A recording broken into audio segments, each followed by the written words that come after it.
జైల్లో ఉన్న గౌతమ్‌కి మళ్ళీ అయితే భోజనం తీసుకొని వెళ్తుంది. భోజనం తీసుకొని వెళ్ళాక వాళ్ళైతే ఆ డోర్‌ని ఓపెన్ చేస్తారు. గౌతమ్ అయితే అక్కడ పడుకొని ఉంటాడు. మళ్ళీ "ఏవండీ వచ్చాను, భోజనం తీసుకొని వచ్చాను, లేవండి భోజనం చేద్దురని" చెప్పి మళ్ళీ పిలుస్తుంది. ఆ పిలుపులకి గౌతమ్ అయితే పడుకున్నవాడు లేచి తిరిగి ముందుకు తిరుగుతాడు. మళ్ళీ అయితే "లేవండి" అని చెప్పి అంటే ముందుకు తిరగగానే గౌతమ్ ఒంటి నిండా గాయాలు ఉంటాయి. అది చూసి మళ్ళీ అయితే ఒక్కసారిగా షాక్ అవుతుంది. "ఏంటండి ఈ గాయాలు? ఎంత దారుణంగా కొట్టారా?" అని చెప్పి మళ్ళీ అయితే ఏడుస్తూ అడుగుతూ ఉంటుంది. ఆ మాటలకు గౌతమ్ ఎలా అంటాడు, "నువ్వు చేసిన పనికి నాకు ఇక్కడ సన్మానం చేశారు. నీకు ఇప్పుడు తృప్తిగా ఉంది కదా" అని చెప్పి అంటూ ఉంటాడు.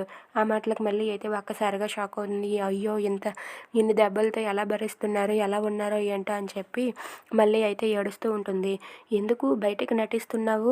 నీకు ఇప్పుడు తృప్తిగానే ఉంది కదా. నువ్వు చేసిన పనికి నాకు సన్మానం జరిగింది, అది చాలులే. ఇంకా భోజనం ఎందుకు తీసుకుని వచ్చావు? ఈ దెబ్బలతో నా కడుపు నిండిపోయింది" అని చెప్పి అంటూ ఉంటాడు. ఆ మాటలకు మళ్ళీ అయితే "ఏవండి అలా మాట్లాడతారేంటండి? దయచేసి ఇదిగోండి ఈ భోజనం తినండి" అని చెప్పి మళ్ళీ ఏడుస్తూ ఉంటుంది. If you like this video please like, share and subscribe. Thanks for watching.